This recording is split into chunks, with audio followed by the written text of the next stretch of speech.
Welcome to Speakernomics, the official podcast of the National Speakers Association, brought to you by Leadership Books. I am Kenneth, Kinney, but friends call me Shark. And like you, I'm a professional speaker, and I love listening to Speakernomics. It's the professional speaker show that will help you thrive and grow a speaking business so you too can change the world, one keynote, session, workshop, and speech at a time. And on this episode, we've got some storytelling to do as we welcome Andy Henriquez. He is a strategic storytelling expert, a speaker, coach, and author. And even the opening 2024 keynote speaker at Influence, the world-renowned Les Brown, affectionately refers to Andy as the Great One. Andy, welcome to Speakernomics. How are you today? I'm doing fantastic, Kenneth. I tell you, I'm here with the Shark, man. Of course I'm doing good. Well, did you know that Les Brown gave me a similar nickname? Did he? I was wondered, because every time when I called Les called me about 2 weeks ago, and we missed each other. And then, one of the things he says, he tells me I'm in his phone as the Great One, Kenneth. That's what he says. But I gotta pull the phone out so I can see. So tell me, is he call you the Great One too? He doesn't call me the Great One. He calls me, I'm kidding. All right. So now to all my speaking friends, are you crafting a story, a hit record, if you will, that an audience wants to hear over and over and over and over again? After all, the big names, the artists that create these hit records, they're able to tell stories that they performed a year ago, 10 years ago, 20 years ago, and so on. Are you crafting that kind of story in your speech making business? So, and before we jump in, make sure to go to speakernomics.com. That's where you can find the tips, insights, and knowledge to help you become a better speaker, build a better business, and get paid to speak. Andy, let's dive in. So one of the ways that I first got to know you and listen to you was through Clubhouse, which was one of those Jurassic technologies used by ancient civilizations, especially speakers, coaches, consultants, and everyone else who was a little bit lonely and wanted to connect in the world through live audio. And it ballooned up, of course, during COVID. Tom Singer and I used to run a room on professional speaking on Clubhouse, and Marie Mahoney did an exceptional job with NSA's room on Tuesday afternoons. But there were others, a limited few, that I really, really loved, and your room was one of them on Fridays, at least whenever I could. So credits to you for running a great room about storytelling and speaking on Fridays. Do you remember those days? Well, oh man, do I remember those days. I tell you, we used to run those rooms, Kenneth, at times for 7 to 8 hours. And we had so many of the NSA family that would just pop in to come in and contribute. Denise Hamilton, we were just talking about Brian Fanzo, Tom Singer, Lois Kramer, like all these people. And there's so many more that I didn't name that would just come by.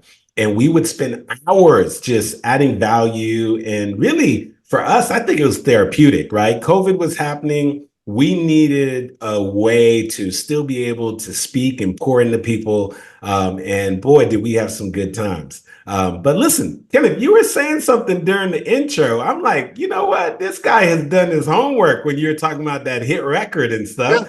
I was like, that sounds like familiar, something right? That I know a little something about. Absolutely. Well, let's dive into the questions. I think I believe that if you ask most professional speakers today, if they thought they were, and I say successful professional speakers, not brand new, but if they were storytellers, if they were good to excellent storytellers, then most of them, us, would say yes, of course.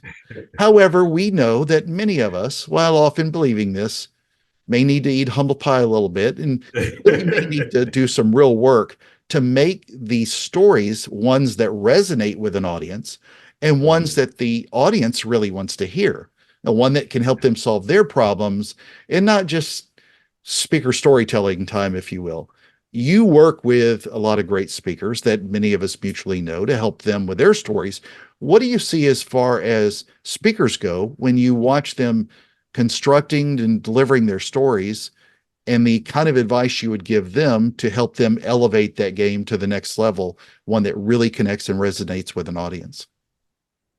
Kenneth, one of the things that I would definitely just sort of start off with is I think that sometimes we don't do the best job of really making sure that we are committed to the craft at all levels, right? Someone might just assume, storytelling is just storytelling, but there are so many layers and levels to effective storytelling. And one of the things that I find that I think with a lot of speakers is that, that they haven't really spent a lot of time really working on up leveling their ability to be able to share and tell stories, not realizing that the stories that they share, it's not just about them telling a story, but what it does is it really allows them to be able to open the door. And when I say that is that when we share our stories, the purpose of sharing our stories is not just so that we can share our stories, right? It's like, oh, I shared my story, right? The reason why we share our stories is that if we share our stories properly, strategically, what it does is it opens a door so that our audience members can sort of reflect on their own personal stories and find themselves not just in our stories, but in their own stories, and then be able to connect the dot to find the actual lesson. So one of the things that I want people to understand is that our stories, Kenneth, is really the shortest distance between yourself and your audience. And whatever it is you're trying to convey is inside of your story. But the reality of it is most speakers, when they are taking the opportunity to be able to share and talk, there's a lack of intentionality. And they also are not trying to figure out, like, what's the experience that I want to create as a result of this story? And that's one of the things I think so many speakers could up level is what is the intentionality behind me sharing and telling this story? And how can I create a shared experience between myself and the audience? And in the process of doing so, really land a really, really powerful point. And I tell you, Kenneth, there's been so many times that I've been sitting down and seeing speakers, and in some cases, professional speakers, and really just thinking to myself, like, ooh, what a missed opportunity on what they could really do with the story that they just attempted to share with the audience. Well, the simple example that you and I were talking about before is we both, talk about this. I know you do this extremely well in your coaching business, is talking about stories like the snorkeler versus the scuba diver. And Yes. a story like that is obviously a lot better. A lot of people would simply go up there and tell about their scuba or snorkeling expedition stories. But until you put the audience where they see themselves as the snorkeler or the diver, this is more time than I normally spend about diving on the show. But until you do that, a lot of it just doesn't resonate with people. So I love that point. So how can speakers leverage data less and emotion more in order to drive more sales with their stories? Because that's a big part of crafting that story. I know a lot of people, especially I come from a lot of the marketing and business world, Yeah. full of data, full of people with data and PowerPoints and spreadsheets and everything else. And then when they try to translate that with any kind of emotion, it's a miss to completely falls flat.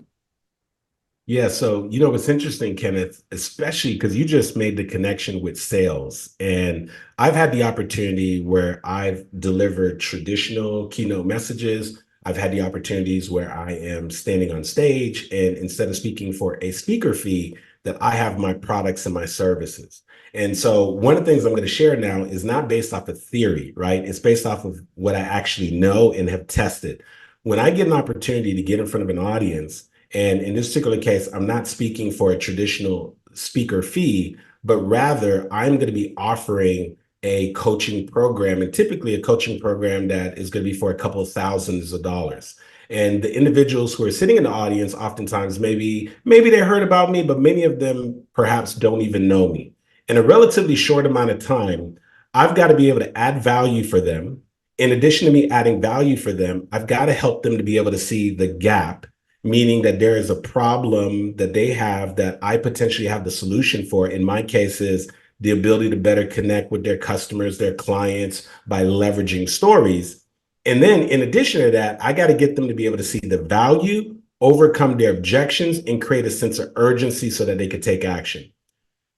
If I get on stage, Kenneth, and I spend all the time just giving a bunch of facts and figures and sharing with them that, hey, when you share and tell stories, that, it taps in people's emotions and oxytocin and and the brain is wired differently. And when you're telling facts and figures, only one part of the brain is firing off and multiple parts of the brain is firing off. I mean, all of that is great. However, if I want to get people to take action, and if I actually want them to remember anything I'm saying, I have to find a way, and I have to look at everything through the lens of storytelling.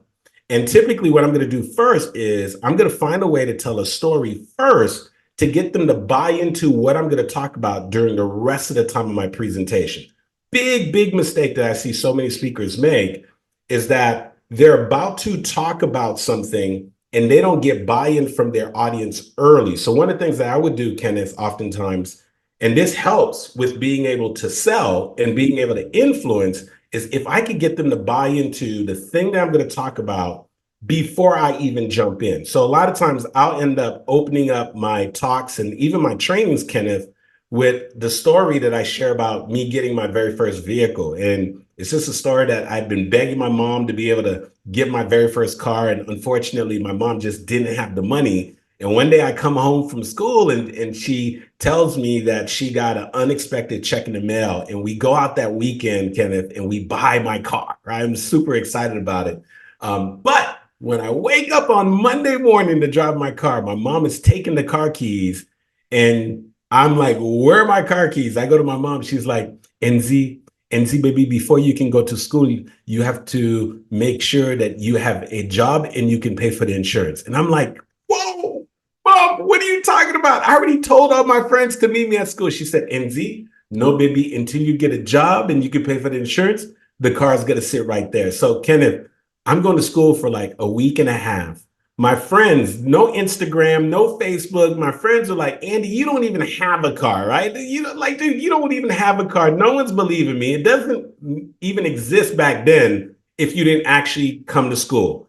And there was a local grocery store, public supermarket. And Kenneth, you've been to South Florida, so you're familiar with Publix. And I filled out this application just to be a bag boy. And every single day, I'd ride my bike over to go speak to Mr. Olson, who was the store manager, just to check to see what was going on with my application. Here's what he'd do every single time. Come back in a couple of days. And I'd come back in a couple of days. And finally, Kenneth, about a week and a half go by. I'm desperate. I ride my bike back to the grocery store. Mr. Olson's up there. I see him walking. He sees me. The guy starts walking the opposite direction. But this time, Kenneth, I run up to him. I say, Mr. Olson, sir, can you listen to me for a moment? My name's Andy Henriquez. I just graduated from Plantation High School, sir. My mom bought me this black Ford Bronco Eddie Bauer edition. It's sitting in my front yard, and she won't let me drive the car until I get a job and I can pay for the insurance. I've been coming in here. And I said, Mr. Olson, sir, don't you remember your first car? And Kenneth, I promise you, man, Mr. Olson went down memory lane. He was like, yeah, I used to drive a Chevy Camaro.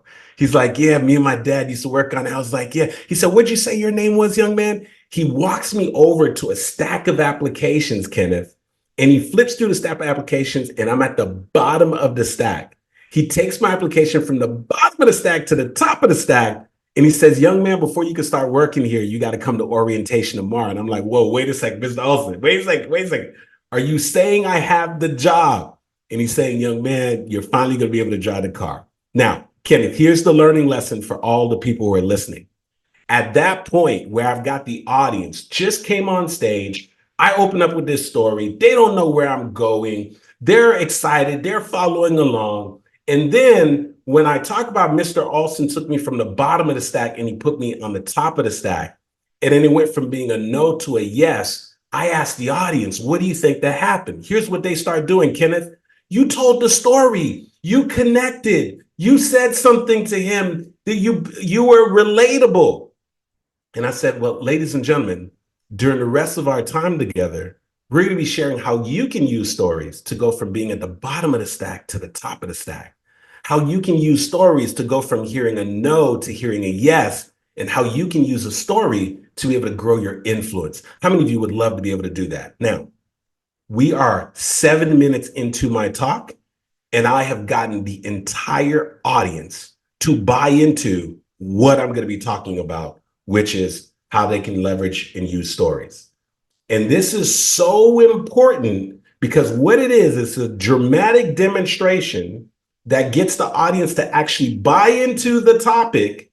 And now that I got the buy-in early, Kenneth, guess what? I'm also going to have a greater propensity to be able to do, which is to be able to influence them throughout the talk, and then also to be able to move them towards the next step of action, which in my case, which is typically so that I can be able to support them in being able to craft their own stories by coming to my Master Storyteller Academy or being part of my $1 Million Storyteller Mastermind, whatever it might be.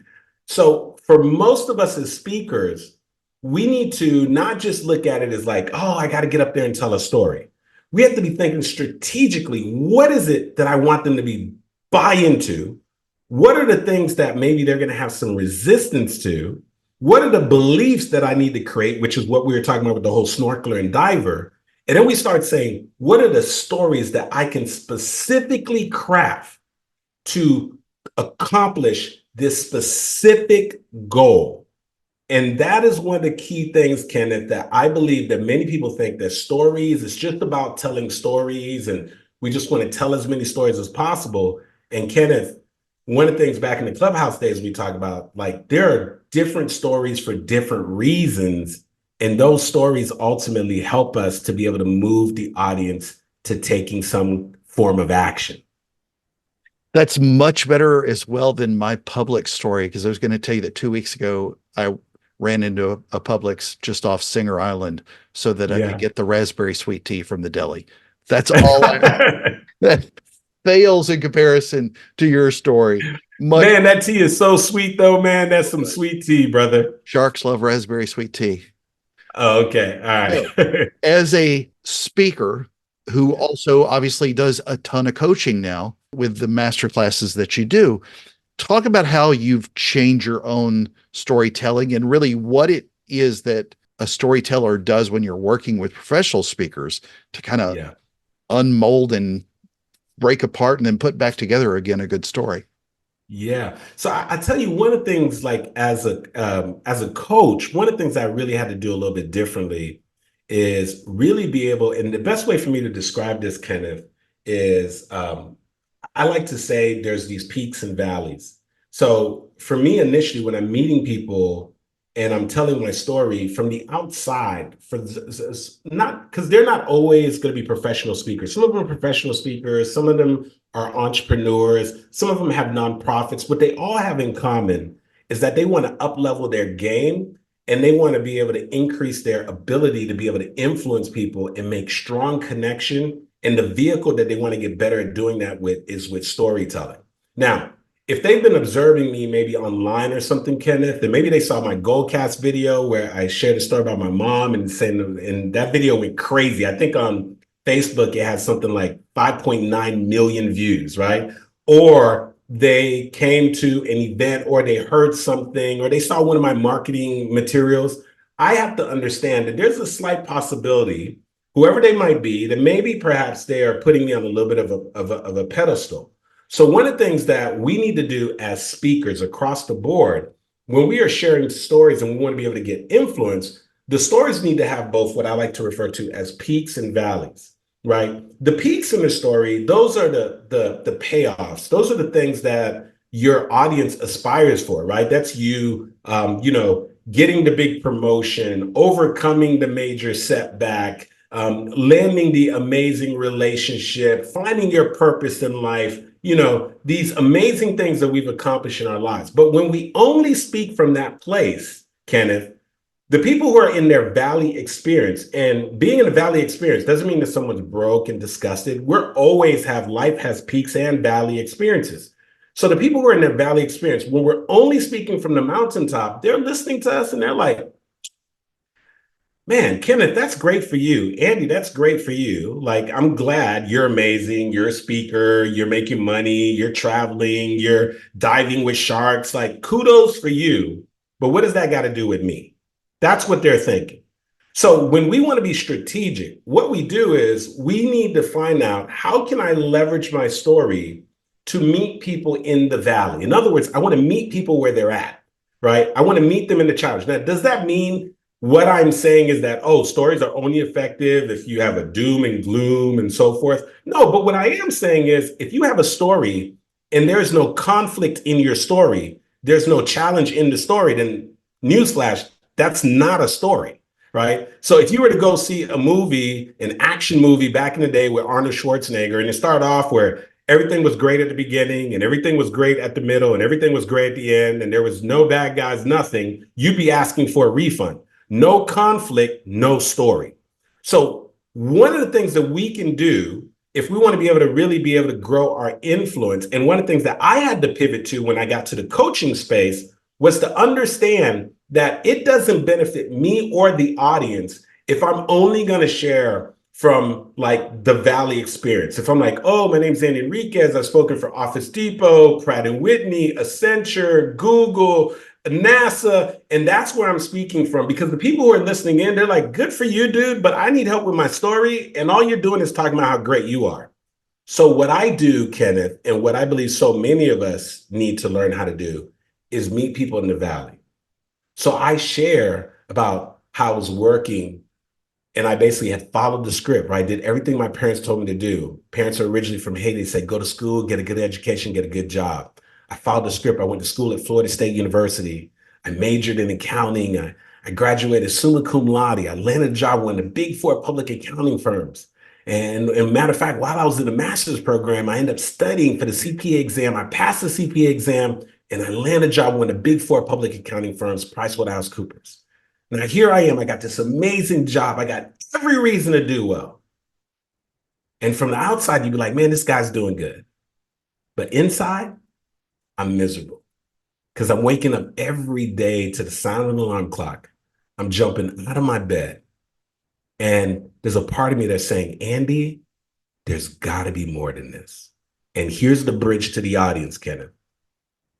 I just asked them, how many of you have ever been at a place in your life where you're showing up to a job, a set of circumstances, and you said, there has got to be more than this? All the hands go up, okay? Now, Kenneth, what I've done is I've taken myself off of the mountaintop, right? Now, I let them know, summa cum laude, PricewaterhouseCoopers, blah, blah, blah. But now I'm coming into the valley. The valley is being frustrated in life. The valley is not pursuing something only to realize that it's not the thing that you really wanted it to be. Now that I'm in the valley, I can put my arms around them, and now I'm not speaking to them. Now I'm basically walking along with them, and now I can start painting the picture. But let me share with you how I came out of the valley, okay? Now, here's the key when we want to be able to offer our coaching products and our services is when I share about how I came out of the valley, what I'm going to share is the overall framework, the overall process, but I'm not going to tell them how I did it, okay? So I'll share the story about I went to a conference and there was this dynamic gentleman at the front of the room. It was a gentleman by the name of Les Brown, right? And I talked about how I ran to Les, sir. I just quit my corporate job, sir. I would love to be in your coaching program. And he directs me to the back of the room and he says, go talk to my program director, Star Babatoon. And then I talk about how I run to the back of the room, Kenneth, and I'm so excited. And they hand me this brochure for his Platinum Speaker program. And I start flipping through the pages. But when I get to the final page, I'm like, somebody made a mistake. And I was like, they added an extra zero. Because when I got to the final page, I thought it was going to say $3,000. Kenneth, it said $30,000. Now, Star Babatoon is following up with me the next day. Kenneth, I'm not picking up the phone. I'm scared, man. Right? I'm avoiding her. And I didn't know that Les had asked her for my telephone number. And he calls me on the phone. And he's like, hey, what's going on, Andy? This is Mamie Brown's baby boy, Pride and Joy. How you doing, my man? I'm like, hey, Les, how you doing? He said, hey, young man, I thought you said you want to become a speaker, young man. I thought you said I do, sir. He said, well, what's going on? I said, but he's like, but what? He said, but the price. And he said, young man, I thought you said, I said, I do, sir. He said, what have you invested in? And I was like, I bought some courses, some eBooks. And right there, Kenneth, I realized I was being incongruent. Now, here's what I need you to see here, Kenneth, and the speakers who are listening. As I am telling this story to the audience, I'm actually working through all of their own objections and limiting beliefs inside of the story that I'm telling them. Because I know that later on, I'm going to offer them a coaching program. And I know that some of them are going to say, oh my gosh, that's too expensive. And I'm going to talk about the dialogue between me and Les Brown. And the thing that I learned was that you have to invest at the level in which you expect results. And I realized I was being incongruent. I had these big dreams, these big goals, but I didn't make any significant investments. Write this down, audience. You got to invest at the level in which you expect results. Then I told Les Brown, Kenneth, I said, well, sir, let me figure it out. And then I'll call you back and I'll join the program. And he chuckled. I said, what? He said, young man, the difference between successful people and non-successful people is that successful people commit first and then they figure it out. Non-successful people try to figure it out. And because of that, they never commit. Now I'm putting another lesson to the audience inside of the story that's helping them to be able to prepare to make a decision in their own best interest. And then I finalized that story by saying Les Brown shared with me how Tony Robbins had interviewed the one and only Warren Buffett. And during the interview, he said, Mr. Buffett, you've invested in real estate, you've invested in the stock market, you've invested in businesses. Out of all those investments, sir, what would you say is the best investment you've ever made? And Warren Buffett said the best investment he'd ever made was in himself. It was in a Dale Carnegie course. And so the best investment you can make, what do you think is the best investment you can make? And the whole audience goes, in myself. Now, they think I'm just telling a story, Kenneth. That's what it is. And it was a story. But inside of the story, I have already started to tackle some of their own limiting beliefs and also help them to move towards being in a place where they're in the place of choice and decision making, so that when it is time for them to make a decision, they can make a decision.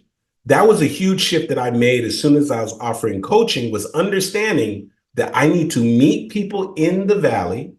And after I meet them in the valley, I'm building connection and rapport. And then I got to make sure that there is a gap, because people only purchase or take action when there is a clear gap. There's a deficiency of some sort, right? And then I've got to share with them how I have the solution without giving them the entire solution. I got to add value, but I can't give them the entire solution. Because if I give them so much information, like maybe we do, and maybe perhaps a keynote, which is why it's so important for speakers to know the difference in the different types of presentations. You have a keynote presentation, but then we have enrollment presentations. And the type of stories that we tell in a keynote presentation are typically what I call landing stories. Those are stories that you tell in order to make a point. My mentor, Les Brown, would tell me, young man, never make a point without telling a story, and never tell a story without making a point. Okay. However, when I am on stage and I'm going to make an offer, I tell a different type of story, which I call an offer story. And what I was sharing earlier is some of that offer story, which is a story that you share specifically to overcome the objections that the audience has, to get them to see the value and to create a sense of urgency. Because when I continue that story about Les Brown, Kenneth, I let them know how I did finally make the investment, and I share with them the payoff. So now they can see that although if you're afraid, if you do see the value and you're willing to do the work, because I can't do the work for them, there's potentially a payoff, right? And I hope that in that exchange right there, I was trying to demonstrate as I was sharing, so that they could see, and hopefully as some of the speakers are listening and those who are even watching, that you start thinking back to your stories and you're like, am I thinking that deeply about my stories? And am I that clear about what I'm looking to accomplish with my stories? And how can I up-level my stories so that not only I curate an experience, but that I can actually move people to action. I felt like I was watching the movie Inception. It was a story inside of a story inside of a Unlock the world of online courses, a key component to skyrocketing your author career.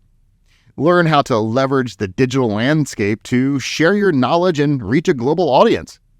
This is not just a conference. This is your shortcut to book publishing success. Don't miss out on the opportunity to build the strategies, relationships, and expertise needed to rapidly get your book published. Find out more at leadershipauthorsummit.com. So a question I want to ask you that comes from a previous guest Yes. is, what will you do next to disrupt this industry? I tell you this, I feel like there is one thing, and I think there's value in not knowing, right? There's a lot of things I did not know when I kicked off my speaking career, and quite honestly, the majority of my speaking opportunities just came from the fact that I invested heavily in the craft, and I could curate an experience that typically resulted in someone being in the audience help me to get another opportunity. But I turned my business upside down at a season where my wife was pregnant. I flew out to California for a speaking opportunity. And Kenneth, when I came back, I was like, "Hey, honey, I'm home." And she was like, "Hi." I'm like, "What's that about?" I was like, "Hey, babe," because before it was like, "Hey, babe, how'd it go? You killed." And she's like, "Hey." I'm like, "Are you okay?" She's like, "No, I'm good." And I'm like, I know what that means. So Ken, I sit with her, I'm like, "What's going on?" And she's like, "Listen, our daughter's coming into this world, and I love the fact that you love speaking, but is there any way that you can keep doing this thing without having to always travel as much as you are right now? And it's only going to get worse as your career continues to pick up." And I was like, "Yeah, I could figure it out." I had no idea what I was going to do, Ken. I was like, whatever. And at the time, I reached out to my friend, Michelle Villalobos. So Michelle and I, were already, connected. She had connected me with some people that I was coaching for storytelling and so forth. And Michelle and I actually decided to swap a VIP day. So we swapped the VIP day, and we spent half of the day me helping her with her stories, and the other half of the day, her breaking down her non-traditional business model, right? Which was about really like more hosting like these, having speaking, not necessarily being concerned about a speaking fee as much, but having what Michelle would call a big back end, right? Which is something on the back end. And I tell you this, I sat down with Michelle and we mapped that out, and I launched what was called my Master Storyteller Academy. And within a few short years, Kenneth, like literally, like I think within year 3, we had basically scaled what I previously had as a 6-figure speaking business into a 7-figure coaching business, right? That was like non-traditional. And here's what I believe has happened, Kenneth. I believe that for the people who were coaches, I can't speak for the traditional keynote speakers, but the people who are coaches, I believe that COVID actually helped a lot of our businesses. And the reason why is we had a captive audience. Kenneth, we saw, for those of us that pivoted fast, I was doing everything live. My academy was live. I was doing pop-ups at different hotels live to get in front of people. And then we switched to webinars. Kenneth, my average pop-up, meaning I just rented a hotel room and did a free training to add value for people and then offered them my coaching program, my average pop-up had 50 to 78 people. My first webinar when COVID hit had 450 people on the webinar. It was crazy, right? So now we are promoting these webinars. As you know, you and I connected on Clubhouse. We all had a captive audience. And these captive audience, people still had resources.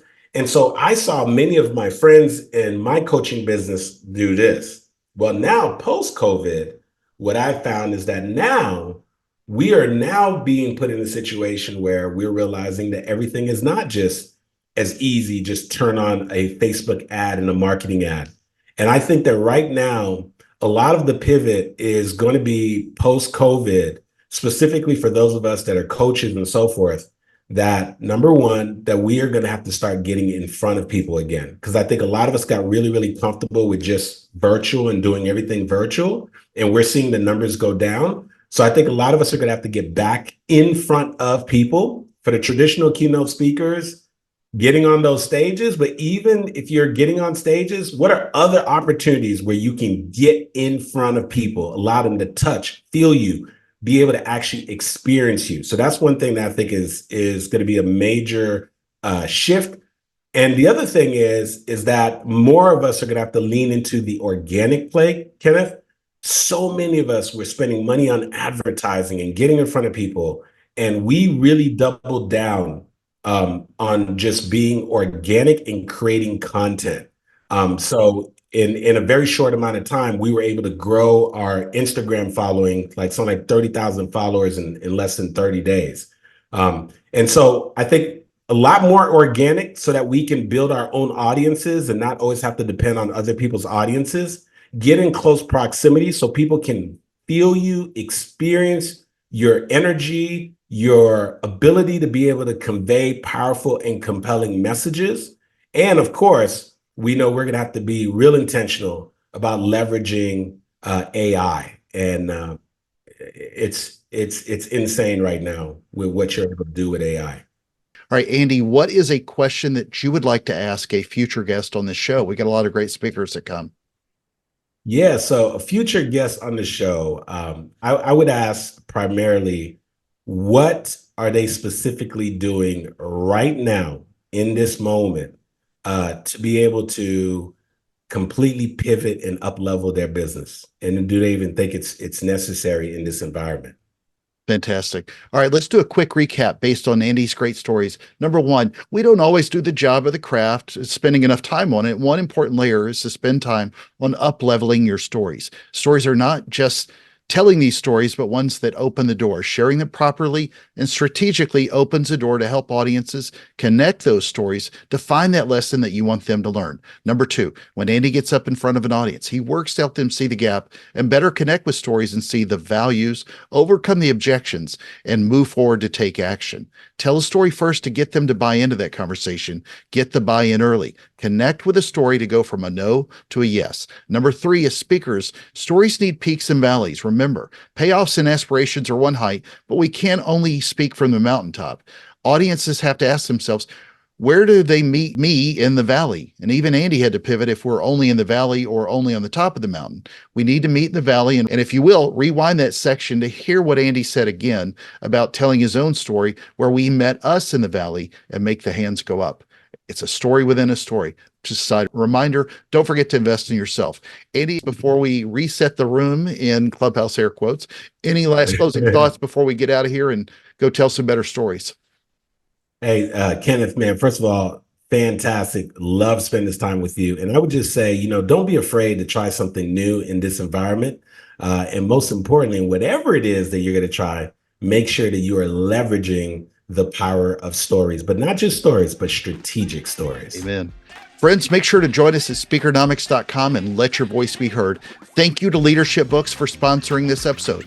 I am Kenneth Kinney, your host of the National Speakers Association's podcast, Speakernomics. And this has been another fantastic episode of the show. Thank you, Andy, for your time. And to everyone listening, thank you for the privilege of your time. And remember, Speakernomics is a podcast where you'll learn to speak, get paid, repeat.